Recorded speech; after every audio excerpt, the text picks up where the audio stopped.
NetSuite Podcasters, thanks for tuning in to this episode. I'm your host, Kendall Fisher, and I'm really excited for today's guest, Diana Dorobek, who's on to chat about women in business and more specifically, what NetSuite is doing to help close the gender gap. If you're tuning in on release day, it's no coincidence this episode is coming out ahead of the 2019 Women's Marches. NetSuite is dedicated to helping fight for equal pay and creating an environment in which both men and women feel they have equal opportunities to grow and succeed. You're listening to the NetSuite Podcast, where we discuss what's happening within NetSuite, why we're doing it, and where we're heading in the future. We'll dive into the details about the software and the people at NetSuite who are behind all the moving parts. We'll also feature customer growth stories, discussing the ups and downs of running a company and how one integrated system can help your business continue to scale. Before we get into our interview with Diana Dorobek, we want to thank our sponsors over at Hint. If you don't know about Hint yet, their brand is all about making everyday chores more enjoyable. It started with Kara Golden, speaking of women in business, Hint's founder, who needed a way to drink more water but wanted flavor without all those extra sugars and sweeteners that come in most drinks. So she created Hint Water, and I have to tell you, this is now my go-to drink every day. It has just a hint of flavor from real fruit essences and doesn't have any of those added sugars or sweeteners. But instead of listening to me, try them out for yourself. Go to hint.co/welcome to get 30% off your first purchase right now. Hi, Diana. Thank you so much for being with us on this episode of the NetSuite Podcast. I've been really excited to talk to you because women in finance is a topic I've really wanted to cover, so I'm really happy that you're here. But before we get into all of that, I always like to start these podcasts off by asking a little bit about you so our audience can get to know you a little better. So where did you grow up? Where did you go to college? What did you study? Well, I'm a California girl, so I was born in Los Angeles, and then I moved to the Bay Area when I was around 7. And I grew up in the Bay Area with my mom and my stepdad, who were both in technology. And then I ended up going to college at Tulane University down in New Orleans. Well, I had English and philosophy double major with a double minor in art history and women's studies. Oh my gosh. I can't put all of that on my LinkedIn because Right. it's a lot. It's a lot. And then I ended up back in the Bay Area when I graduated from college. Wow. I mean, I have to ask the obvious question. How do you go from studying English, philosophy, art history, and end up in software sales? I was a writer. Okay. Because in English, you do a lot of writing. When I graduated from college, I ended up working in the fashion industry, sort of, fashion adjacent. Okay. I worked for a building that was like a mart in San Francisco, and I did all of the writing of the press releases and all of that. It sounded like it would be a great, dream job, but it was sort of a dying industry. When I graduated from college, fashion wasn't doing that great because it was a recession. Shortly thereafter, I just sort of looked around and said, well, I want to take the skills that I have and work in an industry that's growing. And I identified technology because my parents had been in technology, so I was sort of familiar with it. Right. And ended up working at a company called Advent Software as a marketing assistant. And it was through that path that I ended up in sales. I was in marketing, doing a lot of work, working many hours, and not really getting paid what I thought was what I wanted to be making. And I kept looking over at the sales team that was next to the marketing team, thinking I can definitely do that. My mom was in sales in commercial real estate in the Valley, so she was selling to the digitals and all of the other technology companies at the time. And she had made me not go into sales originally because she said, you'll be so good at it that you won't do anything else. So that's how I started in marketing and was in marketing for the first 4 years of my career. And then I went over to sales. I had to take a pay cut to take a sales role because they didn't think that somebody with a marketing background would be effective at selling. That's how I ended up in sales, in software sales. How did your studies and what you started off in the fashion industry, how did that overlap with sales? I mean, obviously I can see how marketing would overlap, but what did you learn and take from that as you moved into the sales position?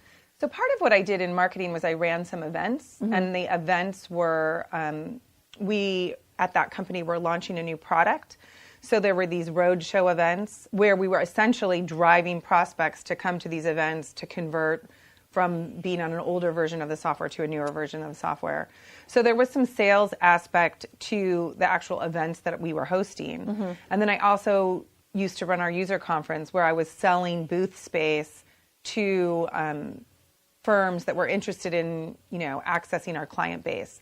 So it had a little bit, it was, again, like sales adjacent. Right. But I could see what I was doing was feeding the sales team because we were doing all of these marketing campaigns and I was writing them to help get people to respond, right? And that's sort of what sales is reaching out to people in a way that's compelling and getting them to respond so that you can then have a conversation. Right. Well, in a way that relates too, right? Like, and that's all what marketing is you're targeting a specific audience for whatever it is that salespeople are going off to sell, right? And exactly. So that is a solid overlap there. Okay. So you were at Advent Software. You were there for 14 years. 14 years. Okay. And then what was your trajectory? How did you end up at NetSuite? So I started as a marketing assistant. I then was promoted in marketing. I went over and I was a BDR at Advent, what felt like at the time a step back. Really quickly, can you explain what a BDR is? So BDR is a business development rep. It's an entry-level sales job where I kind of say you're dialing for dollars all day long, right? You're either taking inbound phone calls or you're doing outbound phone calls, qualifying leads, and then handing them on a silver platter to a sales rep who's hopefully going to take that lead and turn it into a closed deal or an opportunity, at least. So I did that for a year, and then I went up through the path of selling the software for multiple years. So I sold to our client base, and then I sold to our small prospects, and then I sold to our medium prospects, and then I sold to our large prospects. So the reason I share this is because I spent a lot of time doing a lot of selling, which is, I think, helped my career because then I moved into management after having sold for 5 years. Yeah. And it was really once I moved into management at Advent, it was like I spent half of my career at Advent as a non-manager and then half of my career as a leader. Yeah. Were there a lot of female leaders when you stepped into that? So during the time that I was at Advent, I had one sales manager who was a woman who was amazing.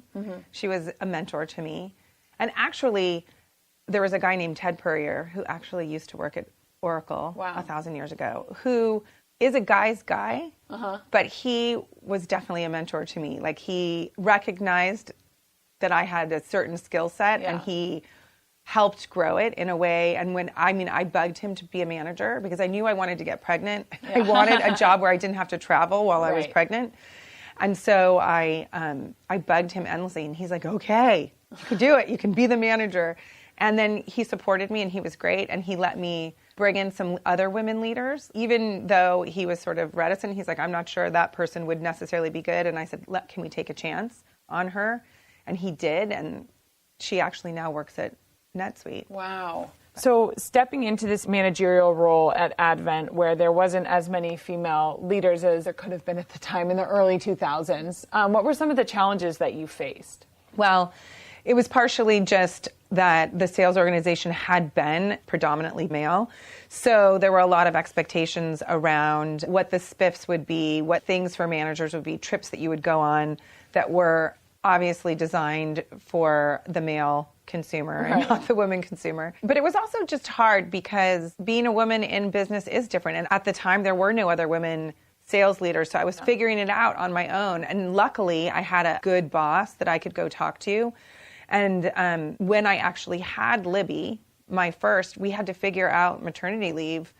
They'd never had a sales leader go on maternity leave before. They didn't know how to do it. And, so we were mapping it out together. And still today, women have to do this, right? In jobs that are important, you can't just disappear for 4 months. And so I said, well, why don't you pay me my commissions and I'll do forecasting even though I'm supposed to be on maternity leave, and I'll submit the forecast. And we just Frankensteined a weird maternity plan together so that I was working part-time but from home. So it's just nuances that, maybe now men have to do that as well because there's leave for both people. Right. Paternity leave is now becoming more and more popular, which is amazing. Yeah. How did that make you feel when you had to Frankenstein, as you put it, this maternity leave together? Were you worried, or were you just so confident that it was fine? How did you feel at that time? No, I was petrified because there were other male leaders. I had a set of people that worked for me. I had 2 different managers,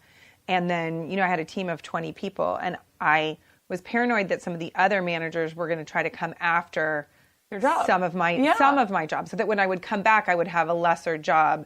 So it did. It kept me up at night. And, luckily I had, as I said, a good manager, and we had really open communication. But I had to work more than I would have wanted to in order to ensure that I had a good job to come back to. Right. So then later on, you moved into a VP role with Anybill. What was that like? What did the culture look like? What did the company look like? How were you kind of taken in? So this was a smaller company. They were about 75 people. And so while the title was higher, the role was not that dissimilar to what I was doing at Advent. They had no women leaders on the executive team. No, none. None. And in this particular case, I was working remote. The company was based in Washington, D.C., and I was based here, but they were a technology company. They competed with Bill.com and some other companies that were headquartered out here. That team was very open and small and nimble. So in a weird way, because they had less, it was just a smaller company. So they were just more open to whatever I thought was good, and they were a relatively collaborative executive team. So I was there for 4 years, and I had women that worked for me. It was a great 4 years. Mm-hmm. It wasn't a very fast growing company. So eventually I ended up leaving there, but it was great. Again, though, the only female in one of the top leadership positions. Yeah. So then you come to NetSuite. When did you come to NetSuite? What year?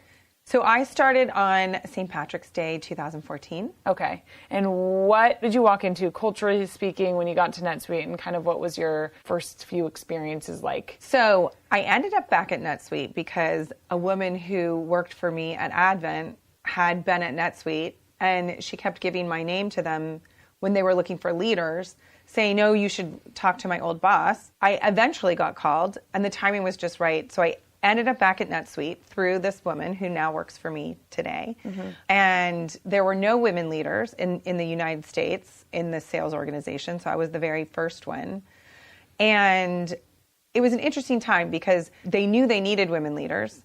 As in our NetSuite. NetSuite had decided that it's a problem that we don't have women leaders. And so that was nice. There was an acknowledgement that it is kind of weird that, there's 75 leaders and not a single one of them is woman. So when I got to NetSuite, they had acknowledged that they needed women leaders, and they were actively looking for them, and they were very open-minded, but they didn't really know what they were doing and how to find them. Right. So one of the things they said, we want to hire women leaders, there just aren't any. And I explained that is not the case. There are lots of them. I think you're just not looking in the right spots. Got it. It's interesting because once you're a woman leader in there, I brought resumes of multiple women leaders, of which they hired a few of them. Wow. And that's part of it, because a lot of how you hire people is people that you know. Mm-hmm. And if you're, a male sales leader and other male sales leaders, when a role opens, you're recommending that person. Right. So it is a lot about making sure women do get in there, and making sure when they are in the role that you solicit other recommendations of other employees from them, because I think that really can help infiltrate and bring in great people. Right. And just to clarify, it's not just NetSuite. I mean, the percentage of women in finance in actual, executive level roles is actually only 15%, which you and I discussed earlier. 15% of women in finance hold executive level roles, which is crazy. So it's not just NetSuite. This is an epidemic that is not just industry-wide, as we've seen, in Hollywood and everything else. It's a really big issue. Which American company started with a guy in a garage, was featured on Shark Tank, and now has over 1 million customers? Hint, they're reducing crime in neighborhoods everywhere. Here's Ring Video Doorbell founder Jamie Siminoff with his secret to success. It's true. In just a few years, we've had huge growth. We've hired hundreds of people, expanded our warehouse, and we're shipping millions of units a year, all while making sure our customers are happy. I've had lots of things to worry about, but I never worry about our finance and accounting, because we use NetSuite from Oracle. From the beginning, NetSuite let me see what's going on with my business in real time, from revenues to expenses, customers and orders, even HR. I run my business from a dashboard right on my phone. NetSuite has been my business management system from 10 to a team of over 1,000, and NetSuite will be my choice as we continue to innovate and grow. Go to netsuite.com/ring to see how Jamie scaled his business. You'll also get our free guide titled Overcoming Your 5 Obstacles to Growth. That's netsuite.com/ring for your free guide and the story of a great American company. netsuite.com/ring. So what did you do when you came into NetSuite? Was there a goal that you were like, I'm going to change this here? They're open and willing. They've spoken to me about this, and they want change, and they want to bring more female leaders forward. So what did you start doing? How did you roll this out? Well, okay, I'm going to be perfectly honest. They were open and willing, but, you know, at the beginning, when I first started, I just wanted to prove myself and be really good at my job. You didn't want to be a female sales leader. You wanted to be a sales leader. I wanted to be one of the best sales leaders they had. Yeah. So I spent the first 2 years proving that I was capable and confident. And obviously, my inclination is, you know, to support women wherever I can. So I'm sure I was supportive, you know, at the beginning as well. And I did definitely give them resumes of women, of which they did hire some into leadership roles. But it wasn't until I was there for a few years, and in the division that I sell to, so I run technology sales for NetSuite. And what that means is NetSuite has a bunch of different verticals, like a retail vertical and a wholesale distribution vertical. My team sells to technology companies, and we sell to the technology companies that are growing in the United States. So in that world, we're selling mainly to the accounting and finance organizations. And it was inside of that I realized there were so many women that were controllers, which is sort of a senior role, but not the senior role in this department. And so as I would go through each account with my reps, it would invariably be that the controller was a woman and that the CFO was a man. When we were looking to executively align and come up with a plan of attack, how to start talking to the account in a meaningful way. We did have a handful of CFO women that we had sold to over the time, and it was actually the woman who brought me to NetSuite from Advent. She and I were working a few deals, and I said, we should do a women in finance dinner. We should invite these CFOs that we've sold to, and we should invite all these controllers that we're talking to right now, and let's get them together, because it would be great to see more CFOs that are women. Every time I'm going through these LinkedIn pages, it's, you know, painful for me to just see, you know, women get to a certain level and just get stopped. It. Yeah. So that's what we started. I guess that's maybe 2.5 years ago. We did the very first one here in the Silicon Valley, and we invited 20 people, and 25 people showed up. Because women were like, well, I told this other woman that it's a women networking event. So they brought more people than we even thought. And we had lean-in books for each woman. I love it.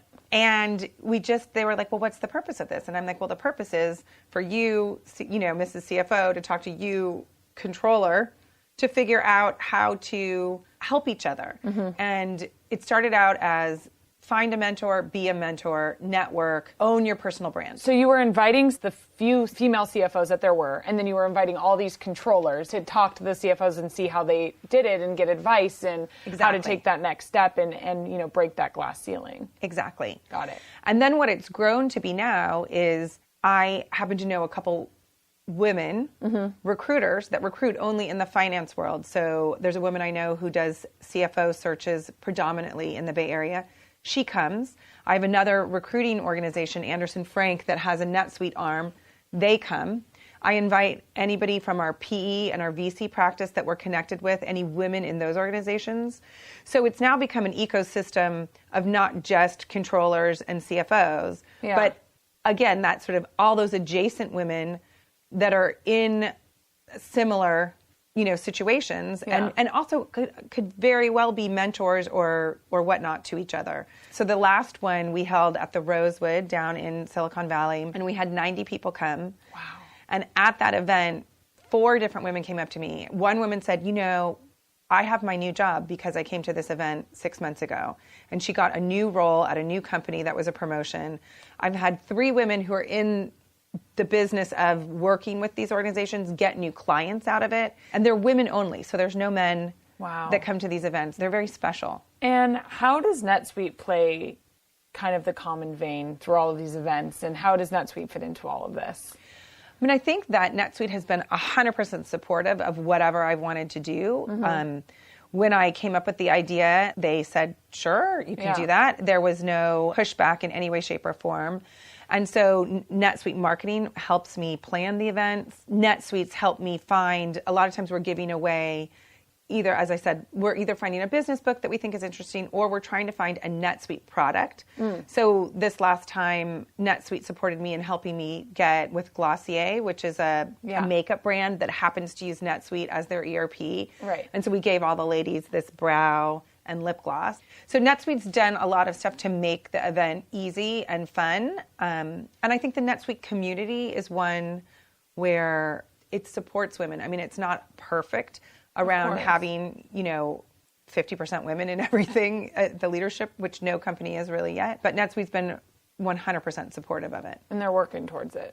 What do you see when you walk into the office now today when it comes to diversity? Okay, so it's better. I want to say, it's better. So now it's not just me that's a sales leader. There is a lot more. Now there's a lot more leaders. So percentage-wise, 1 in 75 is what you first started out as. And now it's, there might be 20.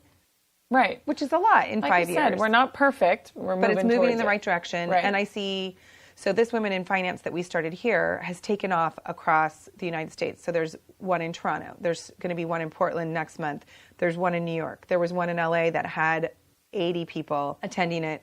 So I see that people are embracing the idea, and I think the timing's really right. Maybe it's the Me Too, maybe it's, I don't know, but the timing is right for women to really break through the glass ceiling and for companies to allow that. And for companies to allow it, and companies are supporting it and recognizing that the diversity both in gender and minorities only can strengthen the business. Right. In fact, I wanted to ask, how do you see customers and prospects reacting to when they do get to speak to a female leader or when they see that there's these Women in Finance events? How are you seeing that benefit our customers and prospects? So we're definitely using it. There's still the CFOs are men, right? Predominantly. So we're actually emailing the invite to the male CFO and saying, are there any women on your finance team that you think would benefit from a women's networking event? Will you please forward it to them? We are getting responses from those CFOs, 9 times out of 10, like, what a great idea. Here's the 4 people on my team.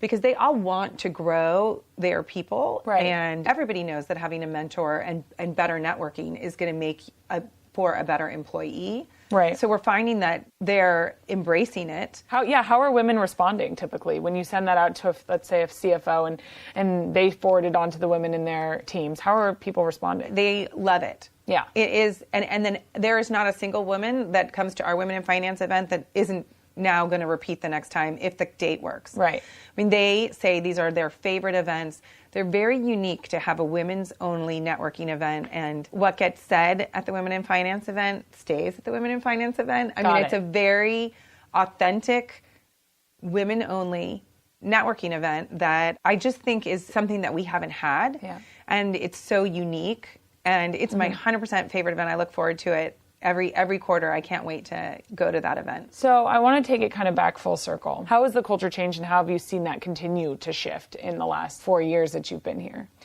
Yeah, so I think that there is an acknowledgement that having women in the organization is better. So just people saying that, people supporting women, people wanting, I'd like to see a woman in that role if we could, or I'd like to see, right? It's just everybody's recognizing that a shift is important, and then they're actually not just saying it, they're doing things to support it. So one of my bosses here at NetSuite, Aaron Mittler, has been a great supporter of women, and anytime he identifies a great woman who's maybe a sales rep, he'll make sure that she and I get connected. He'll say, Diana, I think you'd be a great mentor for this person. So he's looking out to grow more women. I think partially because he has 2 daughters. Yeah. I mean, he probably would do it anyways, but I think men with daughters are even more interested in doing it. So I have seen the shift in the leadership towards wanting to take women that are at our company and turn them into leaders and give them opportunities to grow. And therefore equalize the playing field a little bit. Yeah. We're not there yet, but we're getting there.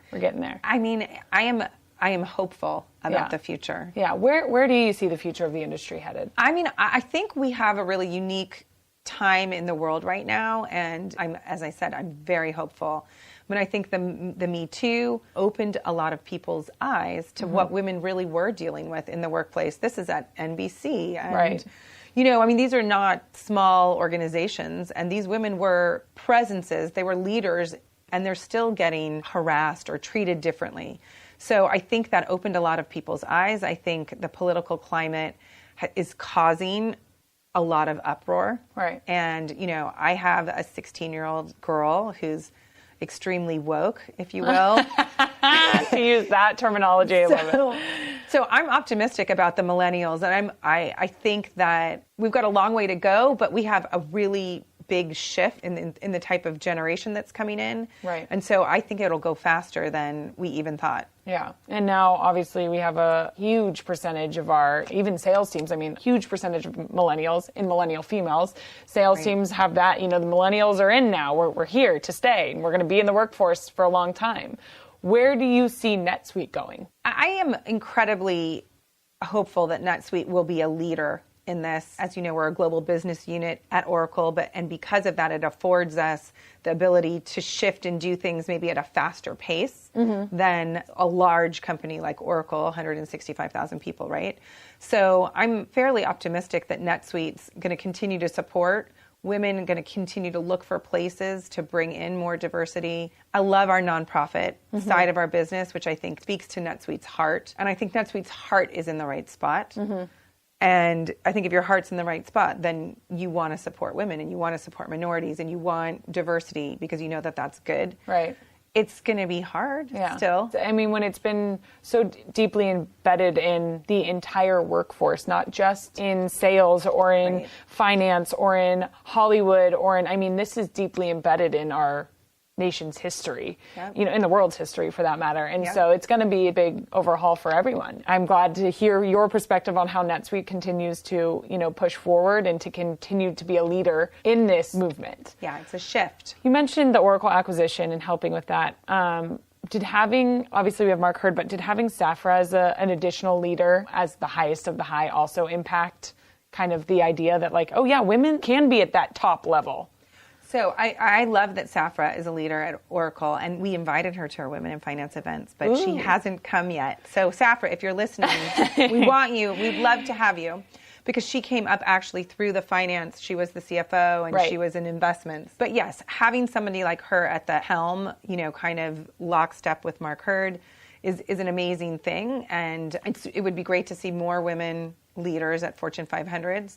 But what I think is interesting is what you were saying is there are so many women in the staff now, right? If in marketing, there's a ton of women there. And in sales, there always has been. When I was in sales, even at Advent, the sales force was 50% women. Right. Because women are great sellers. Right. It's just how to get to that next level, right? And so the thing is, you almost have to say, we have to extra support women leaders to take the next step and move to the next level. Because, in these finance organizations, 50% of the finance organization is women. Right. But only 10% of them or 15% of them are going to the next level. And how do we change that? Right. We need to kind of mold the women that we have right now into the next leader, the next CFO or the next CMO or the next Safra, the next, CEO of Oracle. We need to be grooming them now, just as we did with men throughout all these years.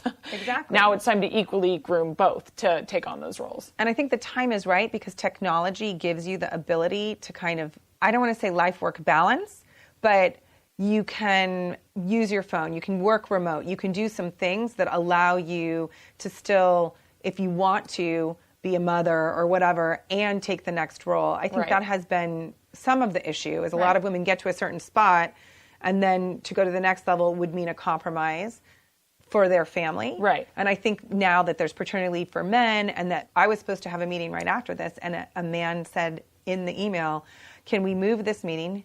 He's the controller of a very large company because my wife has an important meeting. I have to go home and watch the kids. Wow. Yeah. So as long as that starts to be the norm for everybody, that makes, I think, the pathways more open for women to want to be leaders, knowing that occasionally they can say that. When I was a sales leader, I would never have said that. Wow.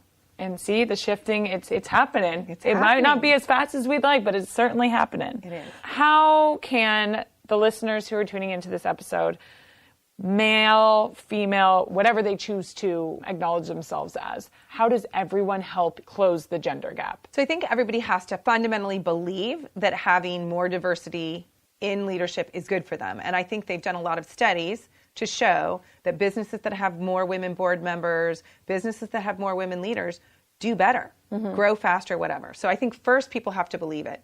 And then if they believe it, then you would want to do things to support it. And so what that means is 2 equal candidates for the same role. If one's a woman, you might say, hey, we don't have enough women leaders, let's promote that one. Or make sure that your women have mentors that are helping them in career pathing and whatnot. Right. And that can be both inside your company or outside your company. Yeah. And I think if you can take the time to really help in a meaningful way, right? You could be a mentor yourself. I shared with you earlier, one of my bigger mentors was a male. Right. He was amazing. Yeah. So it doesn't have to be a female to female. I mean, what we're providing in the Women in Finance is a place to find a women mentor, but you don't only have to have women mentors. And I think the more mentors, the better. Right. 100% agreed. And I love what you said earlier about that controller who said, I have to switch this because my wife has a meeting and I have to be, here. I think that's what we can do at home, right? Mm-hmm. Like that's what our husbands can do and our boyfriends can do and our partners, whoever it is. You equalize the playing field simply by saying, my wife's job or my partner's job or my husband's job is equal to mine. Because I know there could be men listening that are going, well, doesn't that make her job more important than mine? No, it doesn't. It's an equal balance of I'm helping my spouse out because both of us have equal jobs. And we're on the same team. Exactly. And we're all on the same team. Even as hard as it's been this transition, we're all on the same team. We're all fighting for the same goals. And I love that NetSuite. You hit the nail on the head when you talked about nonprofit and social impact and how we aren't just a software sales company, Right. We're people. And we're people that are also trying to make a difference and help not only better our customers and help them succeed in fueling their mission or, making their dreams come true with their company, but we're also helping fuel the better of the world, which I think is really cool. I appreciate you being here with us today and can't wait to dive more into this as things continue to shift and change and get better and better, and we'll definitely be talking more. All right, I'm hopeful. Yes, we are all hopeful. Thank you so much for being with us. Thank you. If you're in Silicon Valley and are interested in attending our upcoming Women in Finance event in February, visit the link in the description of this podcast. Thank you so much to Diana Dorobek for joining us on this episode of the NetSuite Podcast. As always, this couldn't happen without our sponsors, as well as the Oracle Production Studio, our editors over at Lampstand, and all you listeners for tuning in. Don't forget to rate, review, and subscribe. Adios. You just listened to the NetSuite Podcast. Be sure to tune in every week with more NetSuite developments, stories, and insights into the benefits of one integrated system to help you run your business.